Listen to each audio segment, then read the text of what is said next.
Welcome to Awesome Movie Year, the podcast where we look back at an awesome year for movies, which is every year. I'm Josh Bell, film critic and writer, and I'm joined by my co-host. I'm Jason Harris, filmmaker, comedian, and looks like it was the wrong week for me to stop sniffing glue. You just sniffed something right before we started this recording, so... Looks like it was the wrong week for me to stop doing amphetamines. This is where we're at right now. So many things, yes. And surely we are here at the end of our special retrospective bonus season, 20th, not 20th anniversary, but 20th season. It is. It feels like 20 years. 20 years. It does, yeah. Yeah. And as we always do at the end of the season, we put out an audience choice poll. It was a two-part poll because we're looking back at so many different years that we've covered in the past. We started with a poll of 3 different years that we have not yet talked about this season. That was 1939, 1994, and the winner, which was 1980. And then we asked you, the listeners, which of our 3 picks, one from each of us, from 1980 you wanted to hear about. And it really was no contest. And I think we probably knew this and we planned this poorly because my pick was Alligator. Jason's pick was Permanent Vacation, the Jim Jarmusch film. But of course, the winner was Dave's pick. Our producer, Dave, and his love of spoofs and lowbrow comedy picked Airplane. And I mean, it's beloved. Of course, that's going to win. Of course, it's going to win. So it was an easy winner. But for Awesome Movie Year, how many movies in this film, I counted at least 3 that we've covered, were spoofed in, we've covered 3 movies that were spoofed in Airplane at least. We have. And I'm not saying that Airplane was a poor choice. It was a good choice from Dave, and it was a good choice from you, the listeners. And we always thank you for participating. We appreciate all the feedback. 2 of those movies were spoofed in one scene. That was impressive. It's, there's a lot of layers in this film, I think, is one of the things to appreciate about Airplane. And this is, of course, if not the most famous spoof movie ever, certainly quite up there. This was the big breakout. What else would be up there? I mean, I don't know. Is it The Naked Gun or maybe Scary Movie now? A Mel Brooks film? Yeah, I don't know about Scary Movie. Oh, yeah. I guess, if you're saying like Blazing Saddles is a spoof, I could see that. Yeah. And it is. I think Blazing Saddles is definitely a spoof. It's a Western spoof. Yeah. Oh, is that what it is? Yeah, it is. Dang. What's a spoof? It doesn't matter right now. But I've misread that movie all these years, Josh. Yeah. You couldn't make that movie today. No, we know that. It's way too late in the day for that. That's a good line. That would be a good line for Airplane. Yeah, I stole that from somebody's social media post, I think. But this is the breakout film, really, for the team of Jerry Zucker, Jim Abrahams, and David Zucker, who wrote and directed and produced this film. Although we have talked about them before, they wrote but did not direct Kentucky Fried Movie, which we talked about in our 1977 season. And that was Dave's pick then. So Dave, big fan of these guys and all of their antics. But unlike Kentucky Fried Movie, which was basically a series of sketches, this is a full-length single story. It is a parody of these airline disaster movies that were hugely popular in the late 1970s, the Airport series in particular. But it is also a very, very specific parody of a film from 1957 that the Zaz team actually purchased the rights to because it was so closely, essentially a remake of. It's a film called 0 Hour from 1957. And Dave and I both watched this film, and it is amazing to realize not only is it a parody in that it follows the plot and it has similar characters, there are numerous lines that are just taken verbatim from 0 Hour where they are said with full seriousness and just said in a comedic way in this film. It's kind of astonishing. It's shocking. And honestly, because obviously we all grew up with Airplane, we've seen Airplane many times, it was really hard to not laugh when, it's not supposed to be funny, but you just find it funny anyway because you know the context later on. Right. And I mean, it's not a very good movie, 0 Hour, and it is very self-important and it's kind of amusingly self-important. And I'm sure that's the reason why these guys catching it on some late night TV broadcast one time realized, hey, this is a perfect source for us to make fun of. So it's not like it's a classic. Right. 0 Hour, as Jerry Zucker said, it was a perfectly classically structured film. When they were kind of, they would like video record all these like late night, programs and infomercials just to look at commercials for them to use as like for Kentucky Fried Theater, and everything. And then they recorded this and they were like, oh, that's a movie. We should make that. Right. And initially it was meant to be, I think, more similar to Kentucky Fried Movie, where it would have commercial parodies throughout. And eventually they dropped that element and just made it a full feature-length parody of this disaster movie. And some of the constraints, 0 Hour is from 1957. It's in black and white. It's set at that time. Ted Stryker, which is the same name, the main character, is meant to be a World War II veteran. And the studio insisted that they make this movie in color and move it to the present day. And I think that's a much better thing, because 0 Hour, like, nobody knew what that was. If you just do such a meticulous, specific parody of that, I don't know that the audience would have been as amused, but you make it a parody of these disaster movies, which were hugely popular at the time, and it reaches a much wider audience, people who are familiar with what you're making fun of. My spoof of Trees Lounge has not gone well so far. Exactly. We would appreciate your Trees Lounge spoof, but there's probably not a large audience for it. Well, before we go further, how was 0 Hour? Because I did not get a chance to watch it. Yeah, it's not very good. I think that's the thing, is that it is very stilted. It takes itself very seriously, but it's kind of dumb. The plot is the same. The people get food poisoning and the pilots get food poisoning, and Ted Stryker has to take over, and he has all these flashbacks to his war record and all this stuff. And little Joey is his son in 0 Hour and gets food poisoning. So there's this added urgency of like his son might die. And yeah, it's very short. It's like 81 minutes. That was the best thing about it, I thought. But has little Joey in 0 Hour, does he like gladiator movies? No, but he does go in the cockpit and get a little toy and talk to the captain, including some exact lines that are in Airplane. I think, Dave, you liked it a little more than I did. Yeah, like I said, it's obviously not intentional, but I just had fun with it as a kind of bad movie. I think it would have been ripe for like a Mystery Science Theater if it hadn't been spoofed by Airplane. You unintentionally had fun? No, it's unintentionally making me laugh, let's say. Right. It is definitely, I think that's exactly what it is, that it could be a Mystery Science Theater thing, or when these guys saw it, they realized this is, they know what is a good source for them to riff on and make fun of. And you can tell that it's perfect for that, I think. But, well, I'm glad you guys watched it. Yeah. I was just going to say, like, you don't need to go watch it. It's really not. I had the time, and it is very short, so I'm glad I checked it out. But this week I'm sorry, Josh, I know you want to get to the reviews, but this is all very important stuff. We have this guy who comes to trivia every week, and he's a nice guy, but an odd duck. And I told him we were covering Airplane on the podcast this week, and in the restaurant at Rebellion Pizza, he goes, "That was the first PG movie I ever saw with full nudity in it."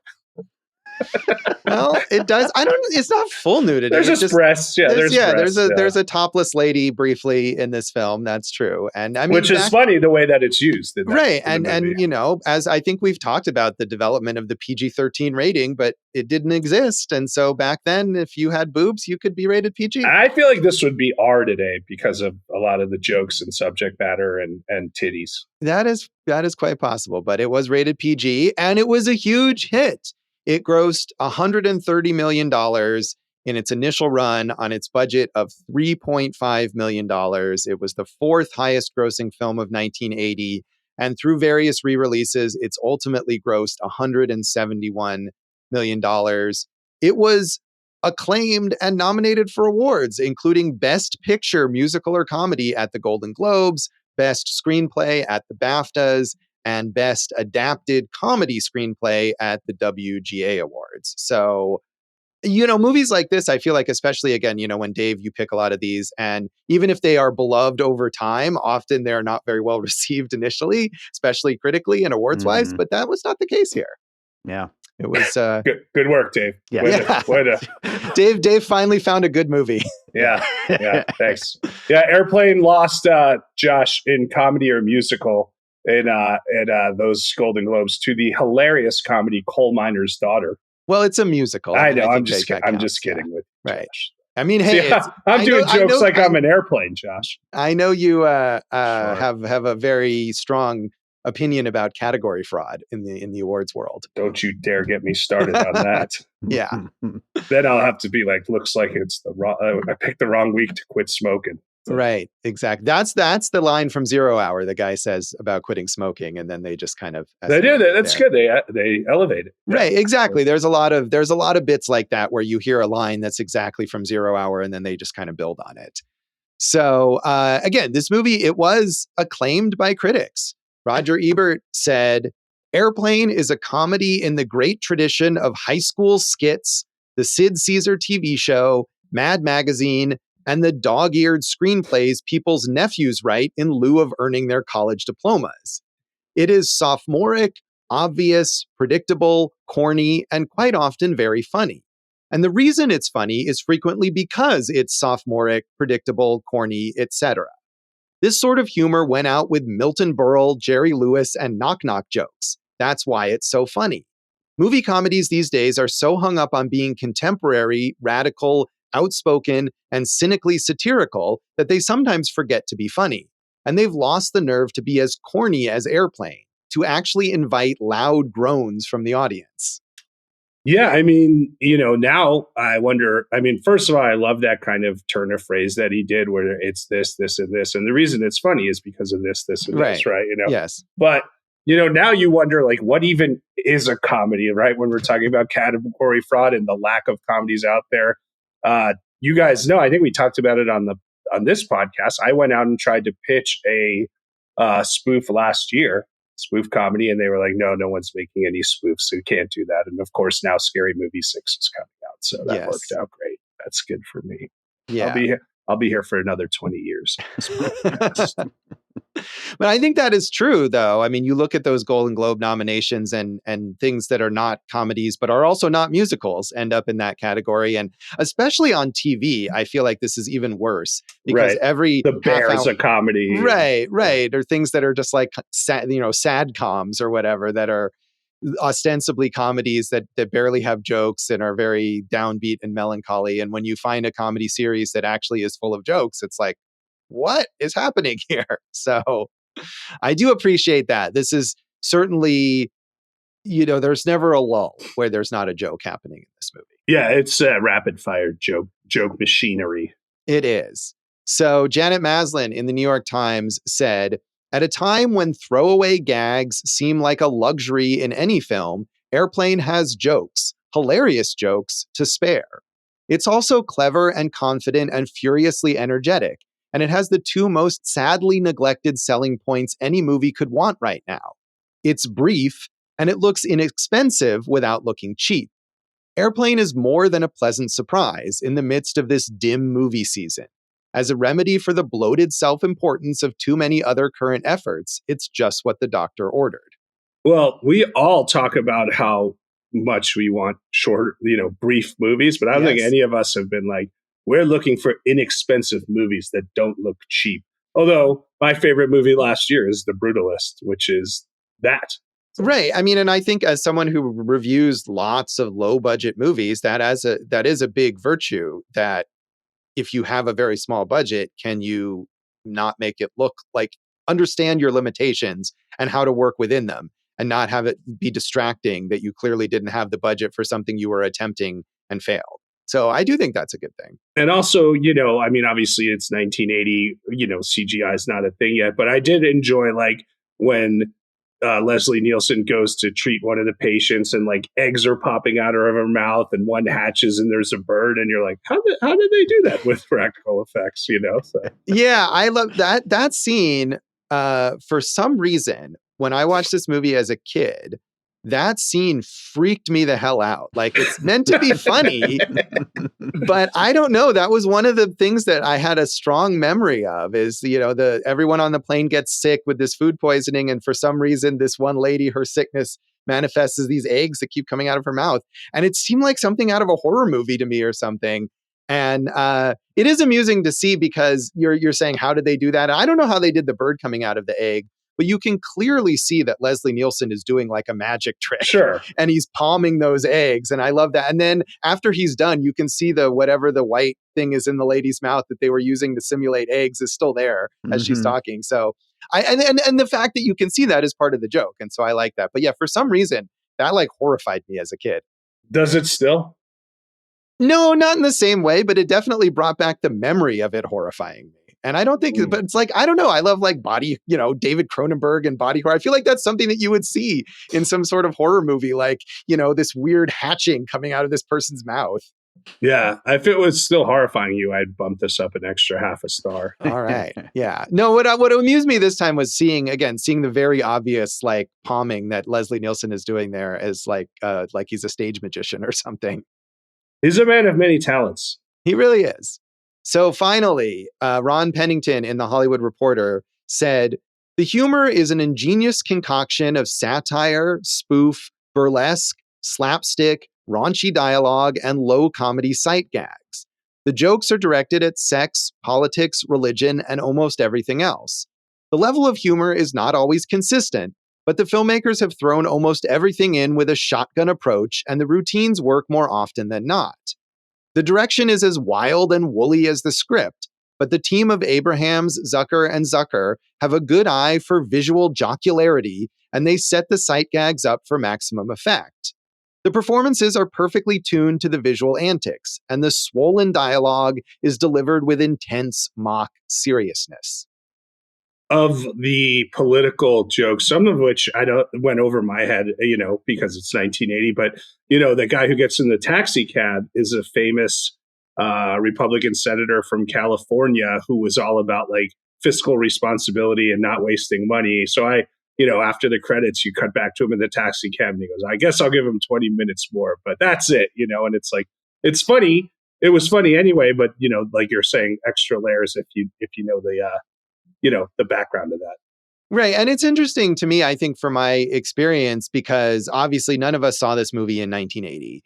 And so I first saw it when I was, 10, 11, something like that, probably. And so in the early 90s, maybe late 80s, early 90s. And I'm sure I didn't know any of those references. Not only did I not know the reference to like the Republican politician or the other disaster movies, which I have never seen and still have never seen, or the coffee commercial or whatever. But even the references that we clearly know now, like to Jaws and Saturday Night Fever and From Here to Eternity, as we mentioned, movies that we've talked about on Awesome Movie Year, I don't think I'd seen any of those movies at that time. And so those references didn't like get me when I first saw it, when it was closer to when the things existed. And some of those really old references like that politician, they don't hit for me now either, unless you read about them. But don't forget, only angels have wings. So that's 4. Oh, there you go. Yeah. And certainly I wouldn't have seen that either. But I loved it anyway. And I think that's a mark of the success of these kinds of jokes, that if you know what they're referring to, they're funny in one way. But if you don't know what they're referring to, they're equally funny because they seem like just sort of like even if you didn't know who Kareem Abdul-Jabbar was, like the fact that the co-pilot is getting dragged out wearing a basketball uniform is just funny because it's weird. But you knew who Kareem Abdul-Jabbar was, right, Josh? I mean, I do now. I probably did as a kid, but it's certainly, I don't think I've ever watched a basketball game in my life. Come on over, buddy. So he's been in at least one other Zucker-Abrams film. So. Yeah, and I think he at the time maybe was doing a few, he was a big pop culture figure, just like I know who LeBron James is now. When I watched Trainwreck, Jason's favorite film with Amy Schumer, I knew who LeBron James was, even though I've never seen him play basketball. So I probably. Well, we can do an awesome basketball year if you guys want to come over and watch a game. No, Jason, you're going to do that as a solo. Like this podcast is all about the Duke Kentucky Elite Eight game from like 1988 or something, 89 maybe it was. Whatever. Let's move on. I'm getting deep in the weeds myself here. I also saw it. Whatever. Who can say the first? I mean, I don't remember how old I was, but I did rewatch it last year. And I think it was just because I wanted to just see if it was still really funny. And it's still really funny. Maybe I watched it when we did Kentucky Fried and just figured to watch it after that. Right. And I do think this is, I mean, as we talked about, I did not like Kentucky Fried Movie. I think this is a lot funnier and is a lot better constructed as a film. I didn't laugh a whole lot this time, but I appreciate what it's doing. I did enjoy myself. I think I enjoyed it more when I was a kid, even though I knew more of the references now. So, Dave, I assume you watched this over and over again as a child. I watched it plenty of times, but it was never my favorite spoof. Like, we'll get to more spoofs later, I'm sure, in the legacy. But yeah, I saw it as a kid, and I saw it a bunch of times for sure back then. I'm a little concerned about how Josh laughed a lot more when he was a kid than he laughs now. What happened, buddy? I didn't mean in like in general. I meant, but it is a this microcosm. I don't know. I mean, aren't we all more innocent and hopeful as children than we are now as adults? Especially now. Exactly. So come on. Jason, anything else you want to mention about the background of this movie? Yeah, so you had mentioned this was their first directing effort, and the directing was also complimented. David Zucker said of the Kentucky Fried Movie, it was the first time we had ever been on a movie set. We learned a lot. We learned that if you really wanted a movie to come out the way you wanted it to, you had to direct it. So on Airplane, we insisted on directing.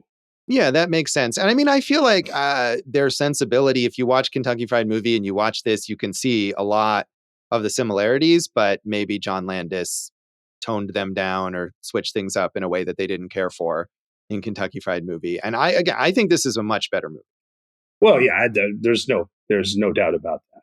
Yeah. Dave, do you agree?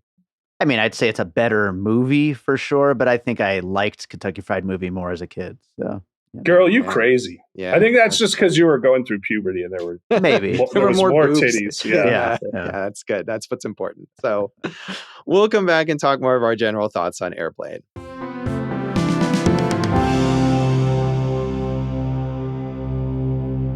Welcome back to Awesome Movie Year. In this finale of our special retrospective 20th season, we're talking about audience choice pick Airplane.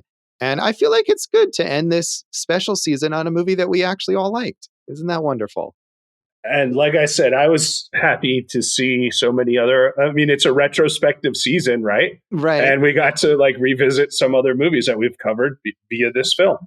That is true. The Saturday Night Fever sequence is very long in this movie. They play like all of Staying Alive as Ted Stryker and Elaine are disco dancing in this like kind of Casablanca-ish bar. In an only that's the Only Angels Have Wings bar is what I'm saying. You know, it was one of these end of the world towns where, right. Yeah. So. Yeah, that's fair. I mean, I think people were probably thinking of Casablanca more, but you're right. That's true. It is very similar to that. And I did like that one of the reviews that I was reading labeled Ted Stryker a Vietnam War veteran, but clearly he is not. Clearly, he is just a veteran of the war. And in 0 Hour, it's World War II. But here, it's just like some sort of generic amalgamation of any war that's ever been depicted in a movie. And, you know, let's give it a year. We'll probably be back in another one. Yeah, we're going to have some new Ted Strykers.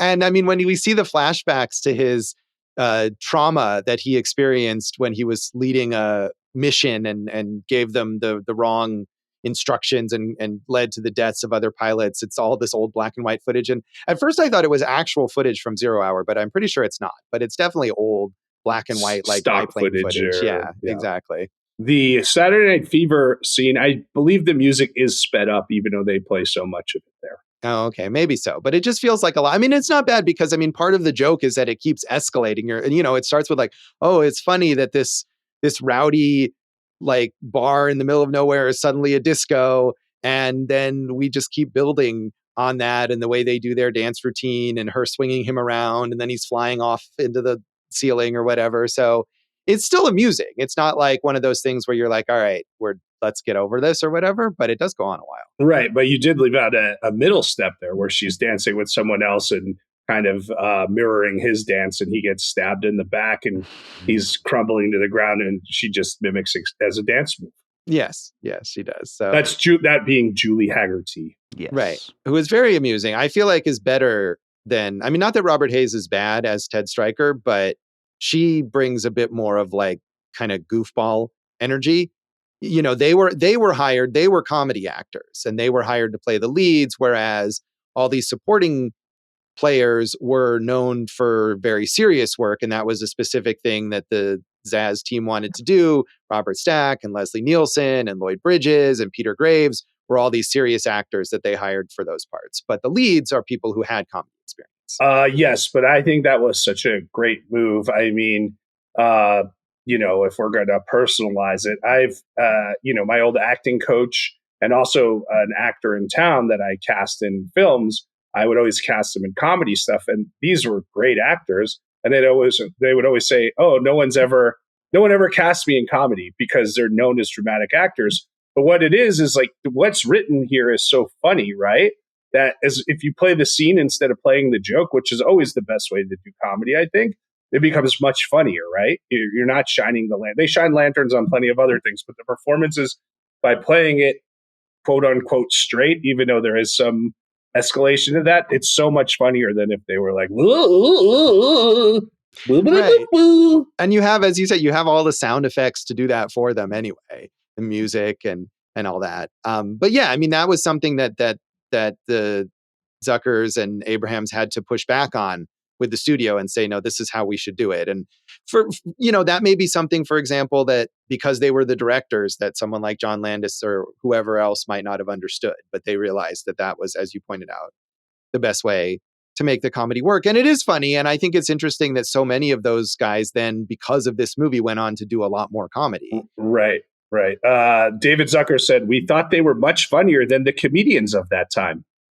Yeah, and you don't have any. I mean, one way, in a weird way, right? One way this is not dated is it doesn't have a bunch of like stand-up comedians from 1980, flash in the pan type people. I mean, there's a Jimmy Walker cameo, but he doesn't even have a line. I think he's just I didn't even notice that. He's I think he's the mechanic who is trying to fix. He's like trying to put the hood down on the airplane in the middle in the beginning, and then he falls off. I'm pretty sure that's him. He is in it. He does have a cameo. But other than that, I mean, it's not a bunch of comedians from that period. And even the cameos are people like Ethel Merman or Helen Reddy, who was known for being in all those disaster movies. It's that kind of reference versus just like, hey, here's somebody who is like, popular on TV right now or whatever.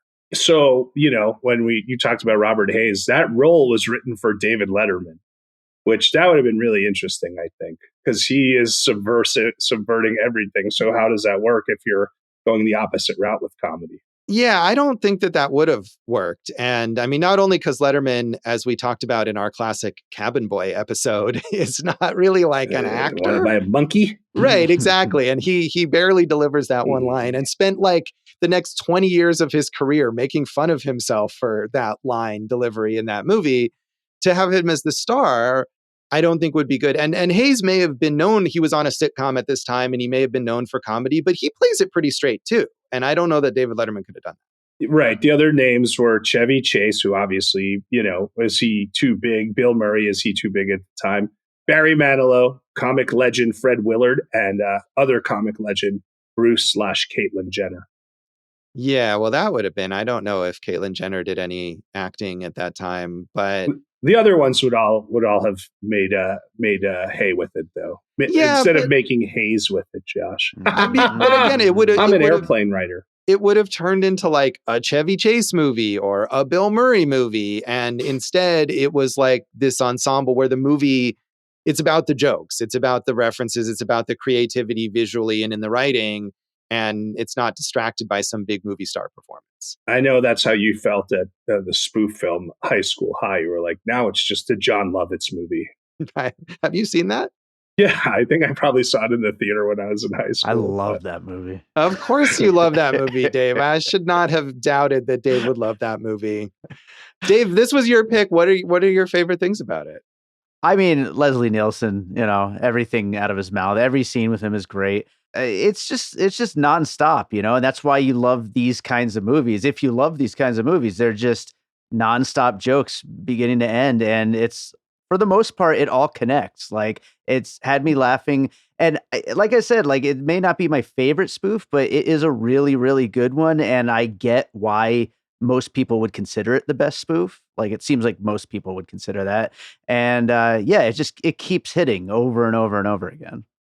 Yeah, it does. And I mean, I also, the other thing going into this film, especially when you get to the point in the flashback where Ted says, and then we went to be in the Peace Corps and we were sent to this tribe. And I was like, oh God, how racist is this going to be? And it's really much less racist than you might imagine it would be. Yeah. And I mean, especially in that scene, the joke is really, I mean, yeah, the depiction of the tribe is quite racist, but the joke is not about them. The joke is about the clueless white people going to this tribe and trying to sell them Tupperware and teach them to play basketball. So right, that's how I took it. I didn't take it as racist. I took it as it's talking, like you said, clueless white guys. I think with my excellent coaching, they really learned the game, right? And they're already like playing, and dunking and doing great stuff. So yeah. I didn't think it was that. But again, it's 1980, so we look at it through a different lens back there. Right. I mean, there's certain things you wouldn't do. I mean, the guys who talk jive, those guys. No, that's classic bit. Yeah, I think you could still do that because of the execution of it, right? With the old white lady talking jive to them. That's the reason it works, is because they executed it perfectly. Yeah, that works. But I mean, there's some throwaway bits where, there's a running joke about Ted telling his long, boring stories and everyone wants to kill themselves while he does that. And there's James Hong as like some sort of Japanese military guy who's going to commit seppuku. And then some Middle Eastern guy with a very large turban who's going to use oil to set himself on fire. And I mean, those are they're throwaway gags. So you don't have a chance to get any sort of layers to them like you do with the tribe. And, there's not much to that other than a racial stereotype. Right. But again, different time. So I mean, let's focus on all the big hits here, Josh. There was so much funny stuff on there, even before they get on the airplane, right? With the there's no parking in the white zone, and there's no parking in the red zone, so those are the airport announcers saying where you can and can't park and unload. And they didn't like any of the actors that they had read for them. So they tracked down the actual husband and wife team who did those announcements for the LA airport and had them read it. And, great job. Great move right there. Yeah, that is funny. And that's one of those bits where it starts out and for like quite a while, it's just normal. It's just them saying the regular announcement so that you get used to that. And then you're surprised when suddenly it switches up. And I did like that. I also like there's like an abortion joke, which that's something that sadly, no one would touch right now, but it was a good joke. It was like bracing, but also funny. And I appreciated that. Right. Because again, they played it straight. Like, well, it's the only sensible thing to do in this situation. Right. So all that stuff. Yeah. I mean, we talked about Kareem and the jive talking guys. There are so many guests on the plane. What's passengers? The word? Passengers. Yes. Who knew that word? But to me, and I told you this week, Robert Stack is my favorite performance in this movie because he has such a gravitas to everything he does. So when he's talking Stryker down and telling him all these things, it's you ever get hit in the head with an iron foot? Of course not. Nobody has, right? It's just the fact that he's just reading it is just it's very funny to me. It is. Yeah. I mean, and this mimics the structure of 0 Hour. He doesn't come in until like halfway through the movie. Mm-hmm. And then he really becomes this important presence. And Sterling Hayden plays the character in 0 Hour possibly in a campier manner, I think, maybe than Robert Stack plays his character here. Yeah. It's wild. And yeah, you're right, Jason. That is so great. I know it's the opposite end of the spectrum, but I love Lloyd Bridges in this so much. Yeah, he's a genius. The face is just amazing. It's just the best face in comedy. Yeah, and then Lloyd Bridges is one. I think you can watch some of these other people like Stack and Leslie Nielsen and Peter Graves, and they're playing it very deadpan, and you can see how they've been successful, serious actors and why maybe no one would have thought to have them do comedy. But Lloyd Bridges is doing like Jim Carrey-esque faces this whole time, and you think, how has no one ever thought to put this guy in a comedy before? Yeah, totally.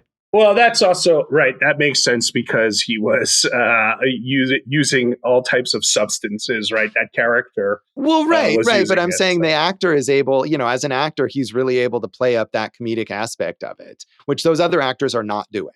Agreed. Lloyd Bridges, Mandelbaum in Seinfeld, one of the all-time great TV performances. Right. And he's another one who after this, did a lot more comedy stuff. And this really changed the direction for a lot of those actors going forward. So I got something yeah, to bring up, Josh, because please. it's Dave's episode. So I know we've talked about him before, but Elmer Bernstein, the legendary film composer, did the music here. And the Zucker said, Team Zaz said, we don't want like a classic A score. We want like a B movie score. And I think Elmer Bernstein, who, has done some of the most revered serious movies and also some of the greatest comedies, really crushed it out this thing. Yeah, I think you're right. And I think it's also one of the few memorable like comedy scores. Most comedy scores are just kind of like serviceable, but this one, like, I think you could totally just listen to this one and have a great time with it. Well, you could, Dave. You could listen to it on the LP that they put out in 1987, which was narrated by Shadoe Stevens and only had one song on it. Well, that seems like the opposite of what you would want. I mean, maybe they put in new jokes or something like that to, noted comedian Shadoe Stevens to read.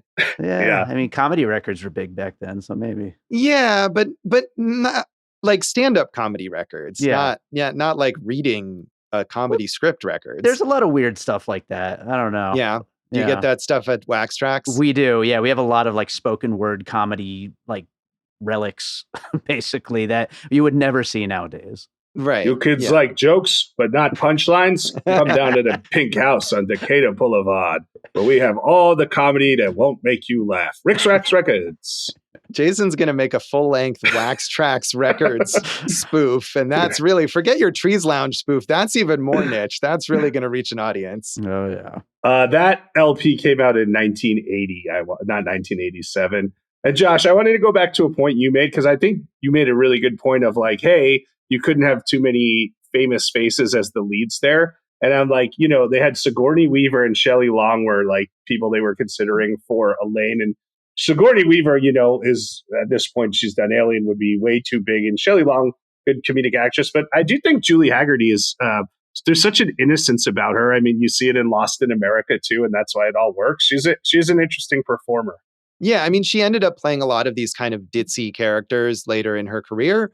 But even when she plays those characters, you can tell that she's got a whole emotional depth there. There's a whole personality that this person is that she's bringing out for somebody. And Elaine is not so much like that. I mean, she's not ditzy, except in the sense that every single person in this movie is oblivious to the fact that they're in a spoof. I mean, that's the way it works. But she's not any more so than anyone else is, I don't think. Right. There's that, there's always that runner of like, they'll have to go to the hospital. What's that? And like, it's a building where they keep sick people, right? And they keep explaining what something is when they're just asking a question.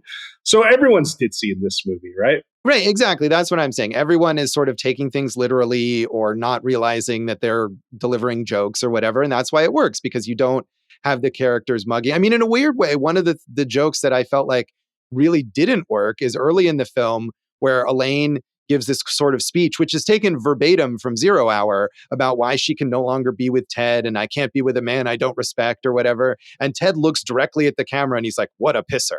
And it's like, that's the joke you came up with for this, where it's just literally commenting on like, what a dumb speech from this movie we're making fun of. And I feel like that's one of the only times when the jokes are commenting on themselves and it doesn't work. That's fair, Josh. I think that's fair. Thank you. It's much better. Dave's talking about Leslie Nielsen, where he comes into the cockpit and he goes, good luck. We're all counting on you. Right. And he plays it so straight. And then they land the plane and he comes back and he goes, good luck. We're all counting on you. It's just my favorite part of the whole movie. Yeah. It's very funny. Right. I mean, and that's another great example where that is a line and a moment that's taken directly from 0 Hour and they play it exactly as it was there. And then they play it again and they play it again and they make it into something funny. And they do that really well a lot. It's just that one earlier moment where they seem to have not known how to do that. I don't know did you get the reference with the George Zip thing when Leslie Nielsen is giving the speech, win one for the zipper? Yeah, I mean, I didn't remember what the specific movie was, but of course, Ronald Reagan is like, he ended up having that nickname, the Gipper, like in his political career. And win one for the Gipper is a famous line from a movie. And earlier, there's a reference. One of the passengers says, like, I haven't felt this sick since we watched that Ronald Reagan movie. And so I kind of put those together, but I've never seen that film. Yeah, that movie it's the Gipper was a football coach at Notre Dame, and that's what it was. So win one for the Gipper, which I think was probably a real life thing.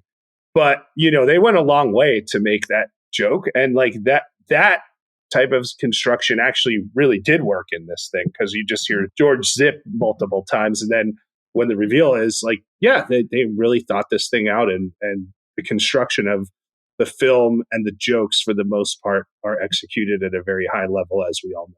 Yeah, and if you do know that, the line about we saw this Ronald Reagan movie is 20 minutes earlier at least, or whatever. So it's building on that as well. And it's called Newt Rockne All-American, I believe. And Newt Rockne is a real person, right? Was a real football player. Football player. Yeah. I think it's like a biopic about Newt Rockne.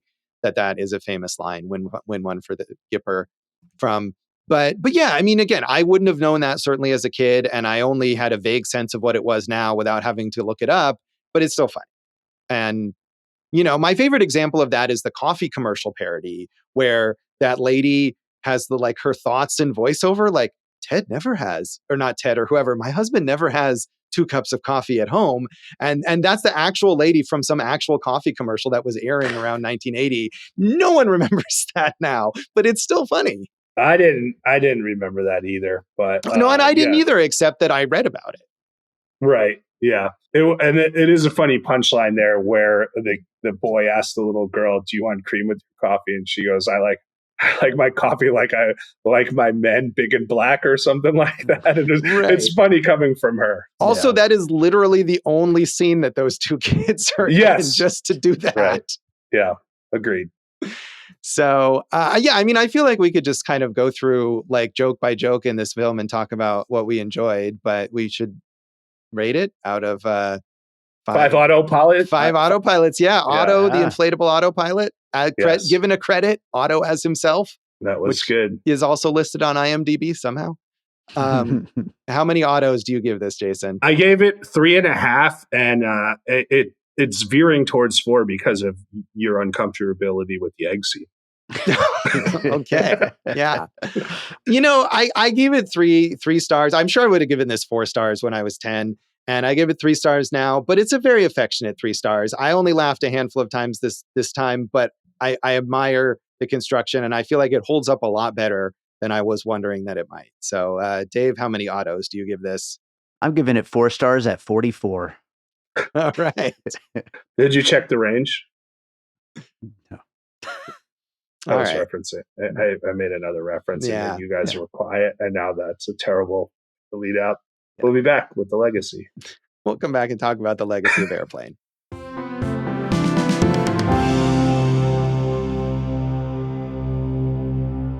Welcome back to Awesome Movie Year. In this finale of our 20th retrospective season, we're talking about audience choice pick Airplane. Good choice from the audience.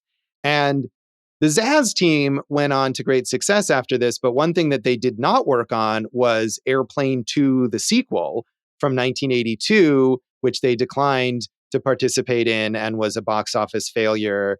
And I definitely saw this as a kid and probably was amused by it, but not nearly as often as the first one. Have you guys seen Airplane 2? I think I've seen it, but I don't remember it, and I didn't watch it this week. I know it. It's all about sci-fi. Right. It's they're on a space shuttle, but I didn't watch it again, but just before recording, I watched a YouTube video that like a 4-minute YouTube video that was labeled the best of Airplane 2. I watched the same thing. Yeah. And it's like 80% jokes from Airplane in a slightly different context. Mm-hmm. Yep, yeah, exactly. I'm sure I saw it when I was a kid, but yeah, I haven't seen it since then. And I watched that same video, and it's like the same thing. Yeah. Yeah.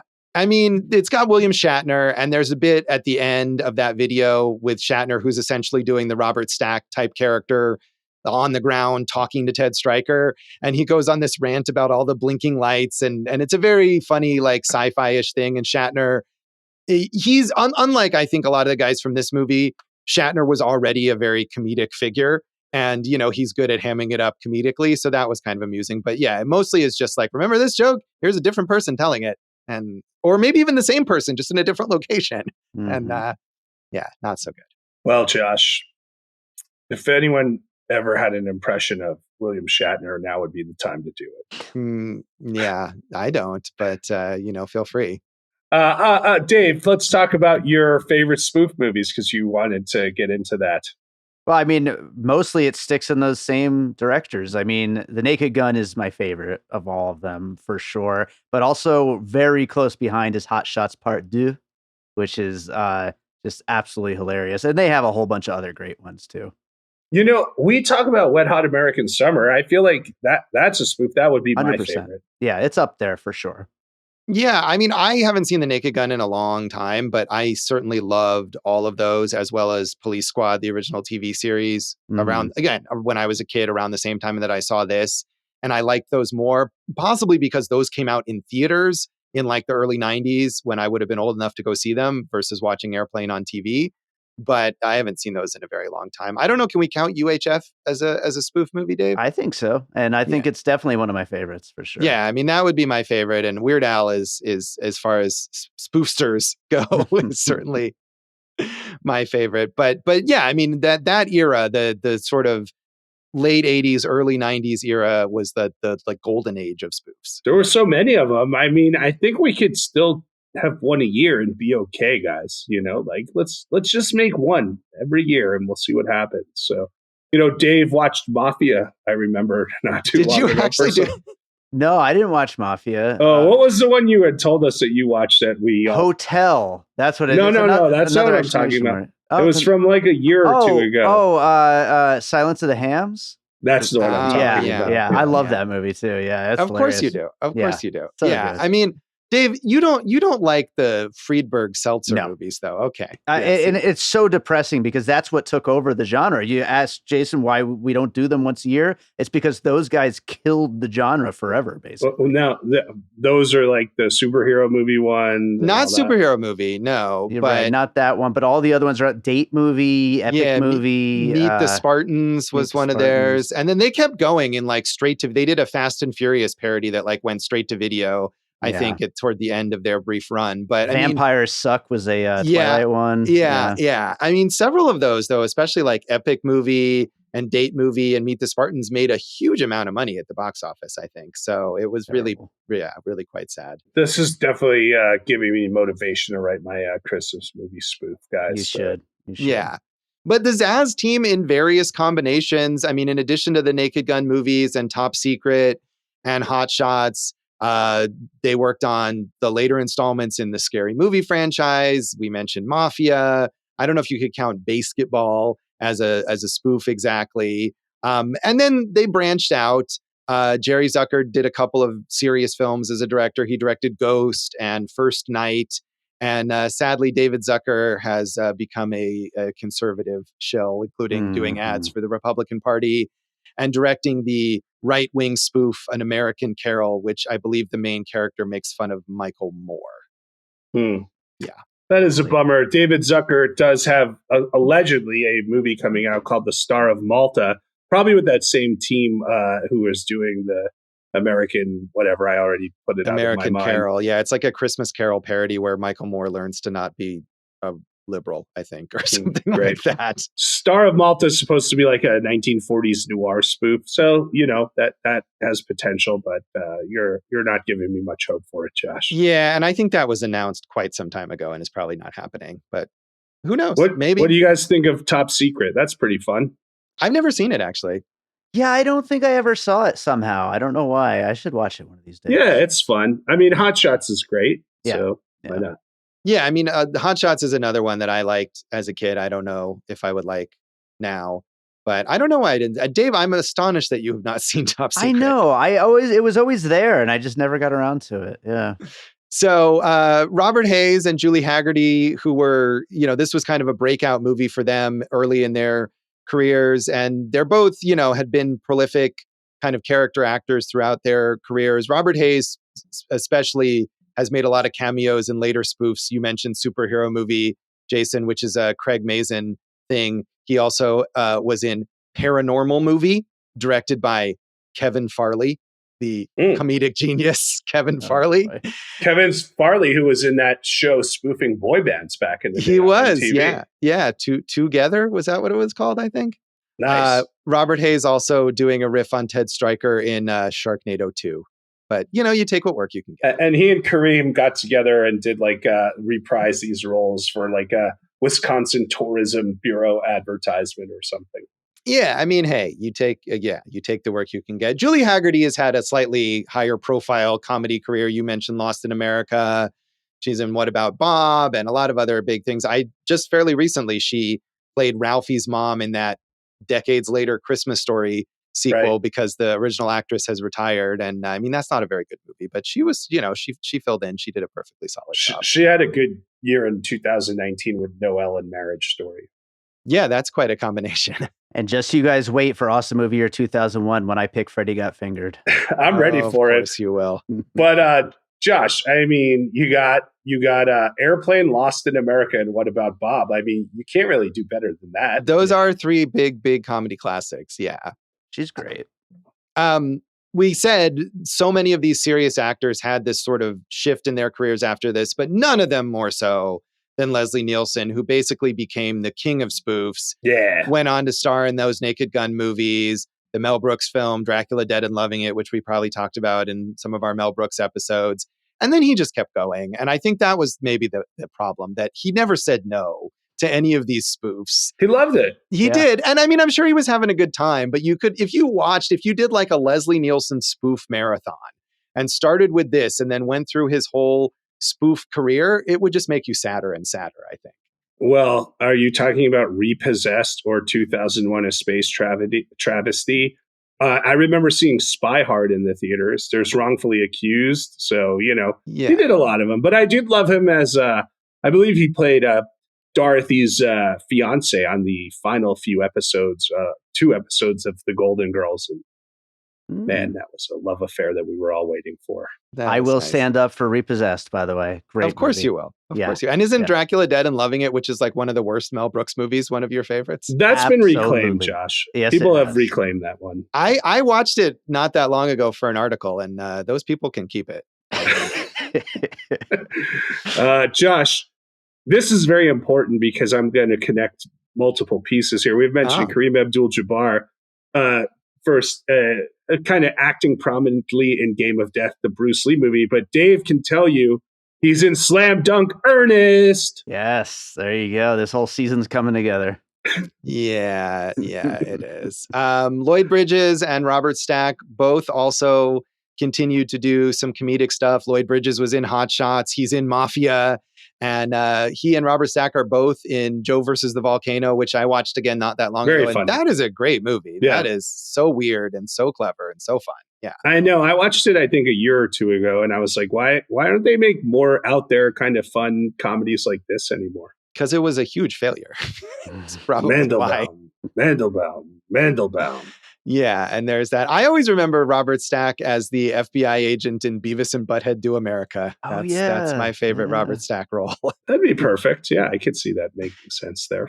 Yeah, I mean, there's so many people we could mention. I don't know if you want to go through more. The one person, to bring it back again to Ernest, and how much I remembered Ernest primarily as a commercial, TV ad spokesperson, David Leisure, who plays one of the Hare Krishnas here. Yeah, he was Joe Isuzu in all these car commercials. And I have like such a memory of David Leisure as Joe Isuzu, seeing all these commercials in like the late 80s, early 90s. So, do you also have a good memory of him as the neighbor on Empty Nest when he would just say, okay? I think I probably watched that too, but the Joe Isuzu stuff is a much stronger.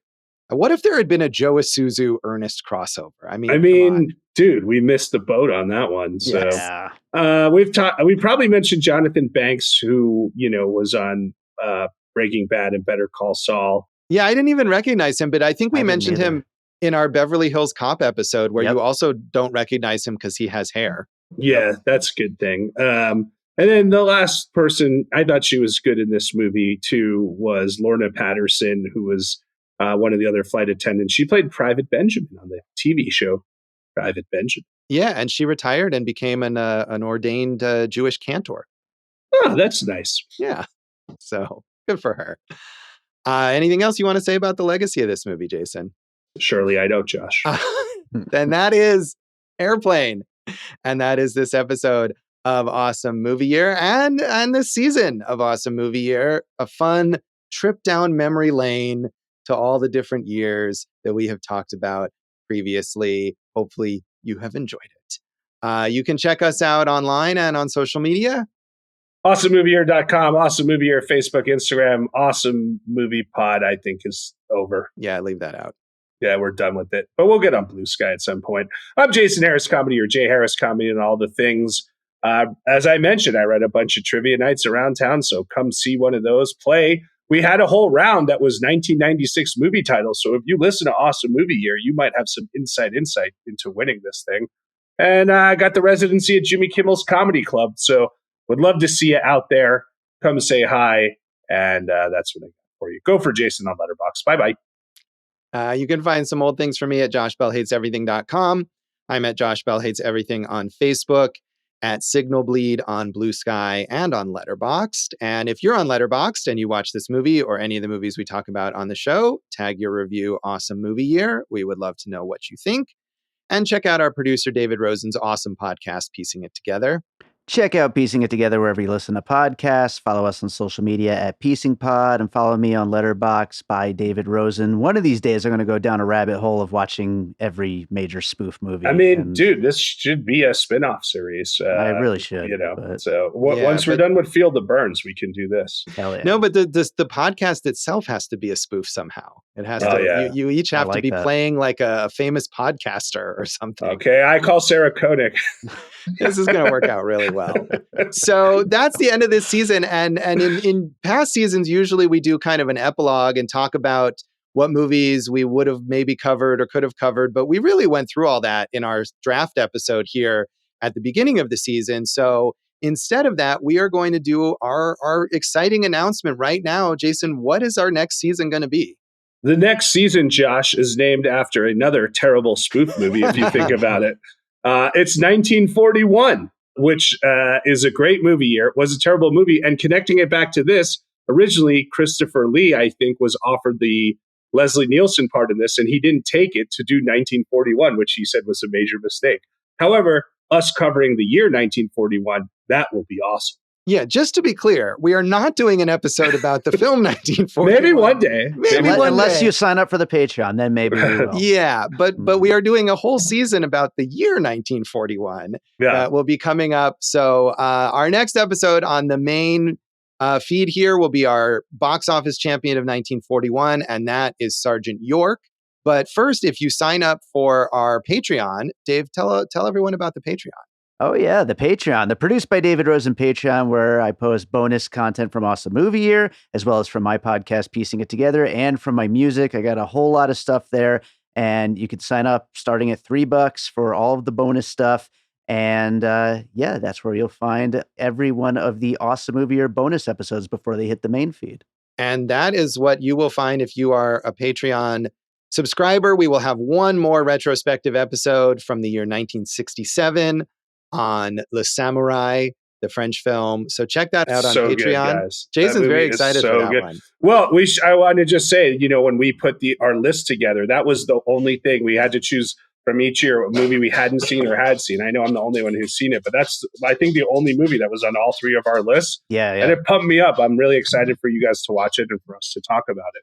I am excited about that as well. So for those subscribers, check out The Samurai. And for everyone else, tune in next time for Sergeant York. And thanks for listening to Awesome Movie Year. Thank you for listening to Awesome Movie Year. Make sure to follow Awesome Movie Year on Facebook, at Awesome Movie Pod on Twitter, and at Awesome Movie Year on Instagram. And if you like the show, review us and rate us with 5 stars on Apple Podcasts.